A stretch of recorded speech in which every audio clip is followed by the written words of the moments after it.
And thinking of ourselves to be this body, we are transmigrating in this cycle of life and death. This material energy is not a bad thing.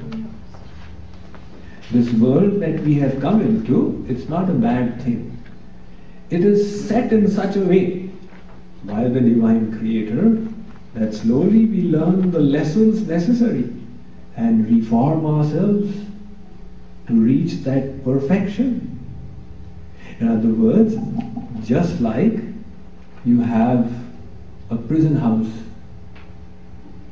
Have you ever been to a prison house? I've been many times. Not to get admitted to give lectures. So the first time, about 25 years ago, there was a jailer who used to come to my lectures. And he said, Swamiji, you have to come to jail. I said, why? He said, to speak to my prisoners. I said, all right. That was my first experience. And I found these 30 people out there totally miserable. I didn't know what to say to them. I said, are you unhappy? They said, yes. They all started speaking simultaneously. They thought Swamiji is the possessor of a small, soft heart and he wishes to commiserate with our miseries. So they were like expressing their woes. I said, you are miserable? Very good. Excellent. They said, this is too much. He's rubbing salt in our wounds. We thought that he is going to say some words to soothe us. I said, what is the purpose out here? The purpose is to experience the misery so that you decide that now when I am released, I don't wish to come back here. In other words, it's for your reformation. Similarly, the miseries of this world are also a part of that divine plan to make us realize that separate from God, we are experiencing these miseries. And I don't wish to experience this. Let me move in the direction of God. So this material energy is also serving God. Just like the saints, they serve God. They explain His personality and they attract the souls, come in His direction. And the material energy has another kind of service. It gives pain, it gives misery, it slaps, and by slapping it indicates, don't come towards me, go towards God. So this service is being done to perfection by this material misery. Hence, when you see misery, it's not that something is terribly wrong. This is a part of that plan. When you put your hand in the fire, two things happen. Firstly, the hand starts burning. And secondly, your nerves send to you the impulse of the pain. The burning is a bad thing.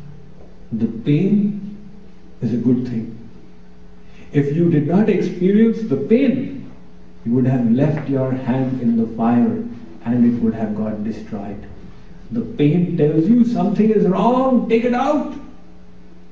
Similarly, the pain that we experience is God's way of telling us something is wrong, try and find out and finish it. So the Sankhya Darshan states, Kutrapi kopi sukhi tadapi dukkha shabalamiti dukkha pakshe dikshipante viveshaka. Find out why are you suffering and put an end to it. There are three kinds of suffering: bodily suffering, mental suffering, suffering from other entities, suffering due to natural calamities, natural reasons. Find out the reason for this. The problem is we don't realize that everybody is suffering. You know that you are experiencing misery, unhappiness. But you don't know that the others are also experiencing happiness. If you did, your eyes would have opened and you would have started moving in the direction of knowledge. There was once a person who would always complain to God that why did you write all miseries in my name? I see these other people, they're so happy. He roams around in that Porsche and he stays in that wonderful area in a 5-bedroom house. So God decided to open his eyes. God came to him at night, 4 o'clock in his dream, and said, put all your miseries into a bag and bring that bag to the Satyanarayan temple. He woke up from his dream. He said, what a vivid dream that was. It was as if God was actually there and speaking to me. All right, I shall obey. He picked up all his miseries, filled them in a gunny bag, put the bag on his shoulder and walked out of his house. He found his neighbors were also walking out with one bag. He said, did God come and give the same dream to all of them? So they are also miserable. I thought they were very happy. And their bags are even bigger than mine. I wonder what is there in it. Now they all reached the temple. They entered the hall. God started speaking. He said, see the nails on the walls? Hang your bags from these nails and stand by the side of your bag. The lights are going to go off. So watch, observe all the bags and choose any one. When the lights go off, you can do a swap.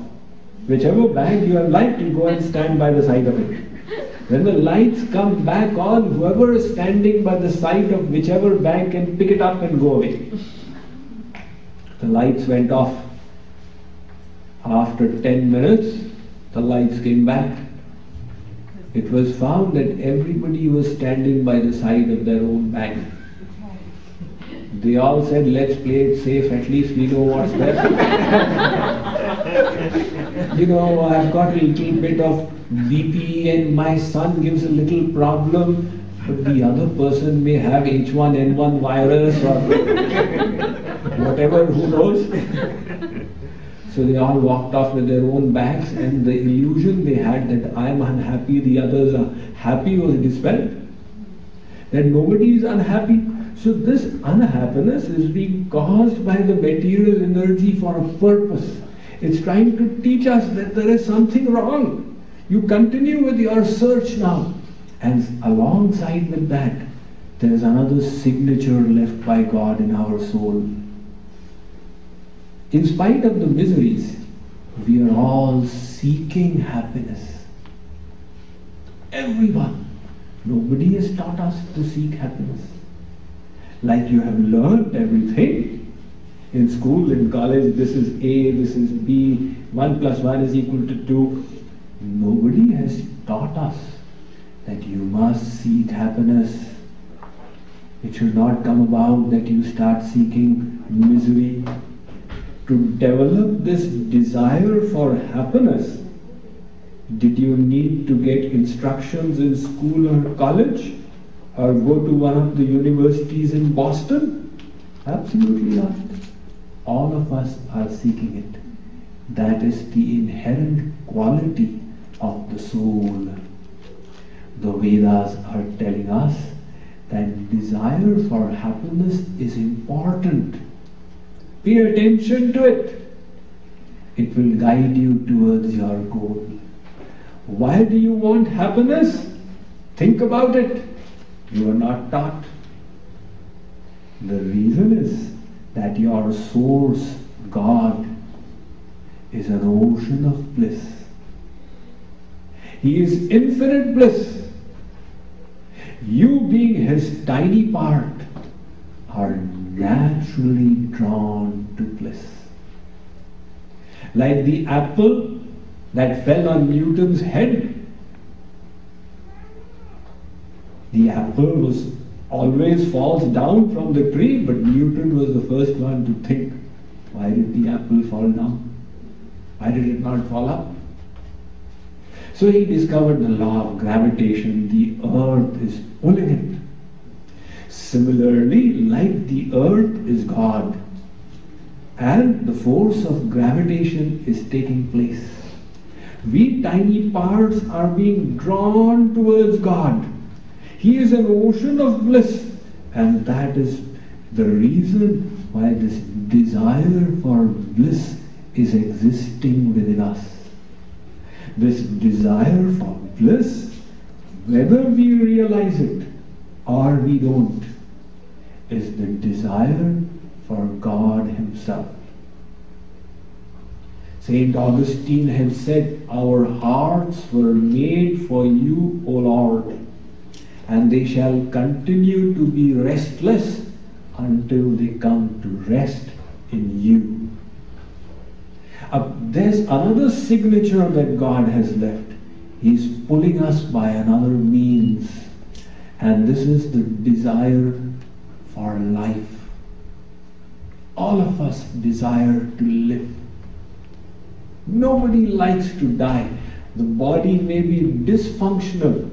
The body may have been 80 years in this world. It may have, the parts may have worn down and be the cause of great pain. Yet that person in the hospital, his foot is hanging from the roof, he's got a bedpan for excreta and tube for his diet. He says, "Doctor, I hope I will not die, please save me." What's the problem? The whole body is dysfunctional. If you die, God will send you back with a new body. Why are you so disturbed? No, I want to live. Every living entity desires life. These house flies, you raise your hand and see how the fly flies, you'll never be able to catch it. It is so fast. Its yearning to live is intuitive. Nobody yearns to die. And if they say, if I die it would be better, don't believe them. If your friend says that, you place your hand on his neck. They say, "What are you doing?" You said, "If I die it will be better, I'm going to help you." He said, "Don't you dare. That's only a figure of speech." Once one woodcutter in the forest area in a tribal village in India, having cut the wood, he had placed the bundle on his head and he was walking back home. It was a hot sunny day. He was feeling tired and exhausted and drained of energy. He had problems at home, his children, grandchildren, all these to be taken care of, and that big burden on this old man's head. It became too much. He threw that bundle under the tree, sat down there and said, "Oh death, even you don't remember me." When he said that, the god of death, Yamraj, thought of a joke. He came, manifested there. That person said, "Who are you?" He said, "Come with me." "But who are you?" "You were saying, 'Oh death, you don't remember me? I am the god of death. It's time for you to die. Please come." He said, "Yamarajji, please don't do that. I was so miserable, that's why I was saying it. But really, if you wish to do me a favor, you pick up that bundle and place it on my head." He is willing to undergo so many miseries, but he doesn't want to die. Where did this desire of life come from in all of us? Why does it exist? Like Newton, let us think about it. There is so much of variety in this world. No two leaves of a tree are alike. In this matter also,